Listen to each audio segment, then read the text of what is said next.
Hey everyone, it's June. My husband Gabrielle and I are collaborating on this story, but before we dive in, I need to share a rather unpleasant experience. My first encounter with Gabrielle's parents, Louise and Lena. Let me fill you in on what they had to say. Brace yourselves. I can't believe you date someone like Gabrielle, a real underachiever. This woman has no redeeming qualities. She merely works a desk job in a small office. How on earth will she provide us with a good life? Mom, I love June, and she's the only one for me. I don't care about her income or job. I never cared about those things. Well, we care, Gabrielle. We've made that clear from the start. If you paid any attention, you'd know. Listen, Gabrielle, if this girl doesn't bring more to the table, she can't be our daughter-in-law. We won't approve. Find someone else. No, Mom, June is the one for me. I'm going to marry her. I had the entire proposal planned, and now you've ruined everything. I was stunned as this conversation unfolded. Yes, I was surprised about Gabrielle planning to propose. We had been dating for 3 years, and while I hoped for a proposal, I didn't expect it to happen so soon. However, what left me truly shocked was Louise and Lena's alarming behavior toward our relationship. Gabrielle had warned me about them, saying, "June, I've met your dad. He's great. But let me be clear, my parents are not good people." I was naive, not comprehending how cruel and selfish parents could be. While Gabrielle financially supported his parents, he distanced himself from them, revealing that they were motivated by greed, always pushing him to marry rich. The day I met his parents, I realized how true his words were. Despite their protests, Gabrielle proposed, and we got married. Although Louise and Lena threatened to boycott the wedding, they eventually attended, thanks to Gabrielle's desperate pleas. He didn't have much family on his side and wanted them there, even though they made it clear they didn't approve. I later discovered that Gabrielle had convinced them to attend by portraying my family as financially stable. While they reluctantly came, their motives were evident. They made it a point to remind me, "Just so you know, June, we still don't approve of this marriage. Gabrielle is a successful man, and we expected more from him. He really disappointed us by not marrying rich. We wouldn't have come if we thought you had nothing. Thank God your father at least has something to his name. I hope you don't forget us and our gracious presence today when you finally get the house inheritance. Guys, I'm getting married today. My father is healthy and fine. And there's absolutely no reason for you two to even mention an inheritance today." I stormed off, distancing myself from them after hearing their audacious remark. My father was my only living family, and hearing such comments on my wedding day made me sick. I couldn't believe the audacity of Louis and Lena to demand a share of my money. I chose not to inform Gabrielle about this incident, not wanting to spoil his day, and knowing how difficult it was for him to cut ties with his parents. Unfortunately, things took a downward turn from there. Despite Gabrielle and I being happy together, his parents were always meddling in our finances. Louis and Lena persistently pestered us about the exact worth of my father's assets. We never gave them a satisfactory answer, yet their embarrassing and entitled behavior continued. For years, I endured their greedy ways, putting up with their constant demands for more money. They fabricated excuses and guilt-tripped us when we tried to refuse. Their comments about my inheritance never ceased, but I chose to ignore them. The situation hit rock bottom when my father was diagnosed with aggressive cancer, and his time was limited. Living far away, we flew to visit him a couple of times. Louis and Lena were displeased, saying we shouldn't waste money on frequent visits since my father was in hospice and wouldn't live long anyway. I vehemently disagreed, asserting that visiting my dying father was not a waste of money. What we did with our finances was our choice, and Louis and Lena had no right to dictate.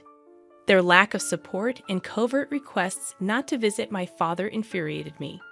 Thankfully, Gabrielle stood up for me and shut down their insensitive conversation. From that day onwards, I was determined to teach them a lesson once I was in a better place. I vowed to show them their place. My father passed away around 3 months after his diagnosis, and I was devastated. I really didn't want to lose him that fast. Witnessing his declining health, I knew it was time. Despite the difficulty, Gabriel was my rock throughout the entire time. He held my hand while I flew to my father's town to arrange his funeral. Louis and Lena were only blowing up my phone, demanding to know about my inheritance and how much I planned to spend on the funeral. I was disgusted with those messages, and so was Gabriel. However, we didn't do anything at the time, both agreeing that they would be served their just desserts after we returned home from the funeral. As predicted, Louis and Lena showed up as soon as Gabriel and I returned home. After entering the house, they started to hound us with questions. So the funeral is finally over. God, I've been dying to know what you got in the inheritance. Your father must have left you the house. What are you even talking about, Lena? How does my inheritance concern you in any way? I just came back from my father's funeral. And this is what you ask. Oh, please, June, don't be such a spoiled sport. Ever since Gabriel married you, we've been wondering why he did it. I mean, you don't have a great job, and neither are you beautiful. What did he ever see in you? Me and Louis guessed that it must be because of money. Mom, what is wrong with you? How can you even insult me and my wife like that? We married each other for love. I have told you this countless times. At least have the decency not to bring it up today. Gabriel, there's no reason to be so dramatic. We're simply asking her a question. Your wife can just answer us and satisfy our curiosity. We don't mind if you marry June for money. In fact, we would be happy to know that you've bagged the great prize. You are truly horrible parents to accuse your own son of being a gold digger. You two are insane. I wonder how a great man like Gabriel was born to such disgusting people. Enough with the small talk, June. Tell us what you got in your inheritance. This is the day I was waiting for. Your father must have left you something. Gabriel told me that he lived in a big house. You could just tell now and buy us a house instead. We will make great use of the money. Besides, we are your parents now. Hearing this made my blood boil, and I seethed with rage while Gabriel looked at his parents in disbelief. Even he couldn't comprehend the fact that his parents could be so greedy and selfish. My father wasn't even dead for a month, and they were already planning to spend my inheritance on themselves. Hell, they even started to call themselves my new parents. At that point, I knew I had to do something. For years, I had put up with them for Gabriel's sake. But today was the day for a change. I wanted to show Gabriel just how bad his parents were, I said. Actually, my dad didn't have the house in his name when he died. I'm sorry to tell you that he did own that house for a long time, but he had to let it go for reasons. What? So you're telling us that your father didn't even own his house anymore? No, like I said, he owned it a long time ago. He had to let go of the house very recently, so no, I did not get the house or any inheritance, as they say. Oh my God, so your father was a poor man after all. I knew you were too cheap to be wealthy. Your father couldn't even keep his house till the end. That poor man died with no house under his name. Leave our son, as you're good for nothing. Mom, our marriage isn't over just because she didn't get an inheritance. You can't just ask her to leave me because of a stupid reason like that. Don't speak over us, Gabriel. We won't allow you to continue this marriage anymore. You have disappointed us by marrying into a poor family. You didn't once think about how you could keep your parents happy. I'm ashamed to have a son like you. June, I'm sure you must have trapped my son into marrying you. People like you can use cheap tricks to lure men. Your final plan was to cut us off and enjoy my son's money alone. Well, guess what, June? I won't let that happen. Louis and Lena started to harass Gabriel to give me a divorce and leave. They told him that he should marry a rich girl so that my in-laws could live the life of luxury they always wanted. Gabriel was getting upset and started to break down. I knew that I had to take the opportunity to help him make a decision. Gabriel, are you going to let your parents do this to us? I have put up with their gold-digging ways for a long time now. I didn't open my mouth because you felt guilty cutting them off. Are you still going to continue to keep them in our life? I don't think we can come back from this. June, I've had enough as well. Mom, Dad? Today you have shown me just how bad you are. For years, you have used me to fulfill your dreams. I won't tolerate this anymore. Don't be stupid, Gabriel. This girl would influence you and take you away from your family. We are doing this for your own good as well. We didn't spend money on you so that you can go do charity for someone else. You need to divorce your wife and start afresh. There is still time for you to get a rich wife. We will help you. This time you have made too many mistakes on your own. No, I won't leave my wife because she didn't get an inheritance. I'm done being a puppet in your hands. I will stay with June. You two won't be allowed in my life anymore. What will you do by keeping June in your life? This is not what we ever wanted. She's totally unworthy of you. If you stay in this marriage, we don't want anything to do with you anymore. We won't help you when she robs you and leaves you destitute. Seeing Lena and Louis's horrible behavior, I finally decided to reveal the truth to them.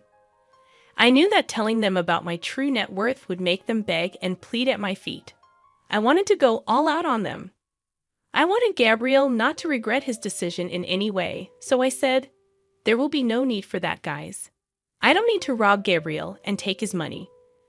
I have plenty of money on my own, and I will take care of Gabriel just fine without your help. Look who's talking. You don't have to lie to us to make yourself look better, June. We know the truth. Yes, the truth is that you are the daughter of a poor man, and you don't work a good enough job to make lots of money. In a few months, you will go after Gabriel's money once you are destitute." Well, actually, I am not a poor man's daughter. I have 50 million in my bank account. No, I didn't earn it from my job. Rather, I got it from my father. That is impossible. Your father didn't have anything in his name. You said that yourself. Don't try to fool us, June.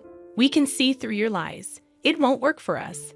We will make sure you divorce our son and leave him to us.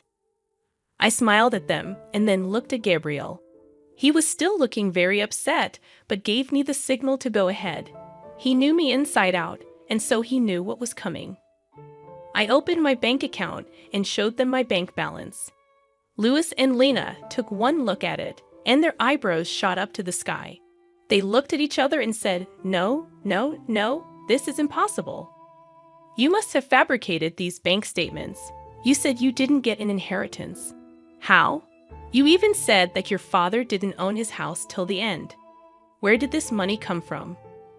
What I didn't tell you was the fact that my father owned a big ranch where he lived.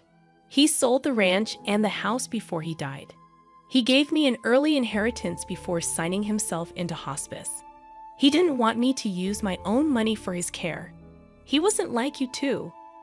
Louis and Lena couldn't believe what they saw. Even my words didn't sound true to them. So they asked Gabriel for the truth. When he confirmed what they saw, they went quiet for a minute and looked at each other again. Then suddenly, they changed their tune completely and said, "Oh, this is such great news. Here I was thinking that my son made a huge mistake. You should have told us sooner about your money." "Yeah, we got riled up for nothing. Your father did well for yourself, June. I'm sure you'll make good use of that money. Now, like I said, we're like your own parents. Since this issue has been solved, there's no need for you to leave, Gabriel. You should have said something to us. We doubted your capabilities for nothing. You did marry well, son. I'm so happy today." With the expression Gabriel was making, I knew that my work was done. He would take care of the rest, so I held back my cuss words and let him do the talking. I trusted my husband to make the right choices, and he didn't disappoint me. Gabriel was fuming and started to scream at his parents. He said, "You still have the audacity to stand here and keep talking to us? Hell, how do you still expect June to pay for your comfort? You were hounding us to get divorced. And now you suddenly claim that she's family. How could you do this? We didn't know her net worth back then, Gabriel. She hid the truth from us. How are we supposed to know that she's actually rich? Yeah, June, we'd apologize for assuming the worst. You did surprise us. Anyway, now that you have an apology, can we move past this already?" "No, absolutely not. There is no way I'm forgiving you two for what you did today. I just got back from burying my father, and you two didn't even let me grieve in peace. I will never forget or forgive this. I think it has been enough already. Since you two think so lowly of me, there is no reason for me to keep you in my life. Today, I will protect myself and my wife from your toxic selves. Get out of my house and don't even think about coming back. From next month onwards, you are on your own. I won't be helping you out financially anymore. You don't deserve any kind of help after today. After Gabriel said that, Luis and Lena went absolutely ballistic on us. They also kept begging us and pleading with us not to cut them off. Neither Gabriel nor I paid any attention to their requests. In fact, Gabriel was so mad that he threatened to call the police if they did not leave our house. Soon after they heard the threats, both Luis and Lena left our property but continued to blow up our phones with calls and texts. We blocked their number before reminding them that we will press charges if they don't stop harassing us.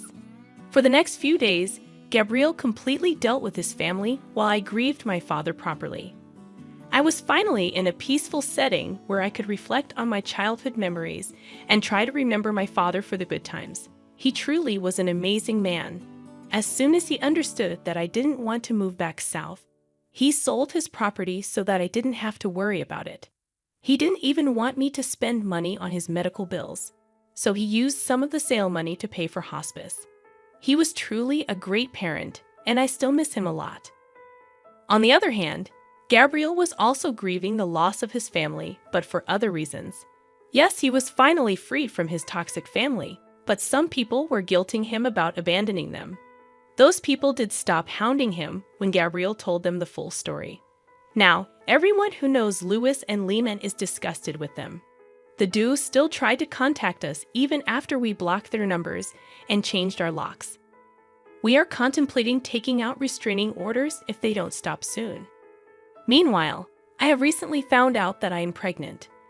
I'm sad that my father couldn't be a part of my child's life, but me and Gabriel are really enjoying this surprise and preparing ourselves to have a little bundle of joy in our arms soon.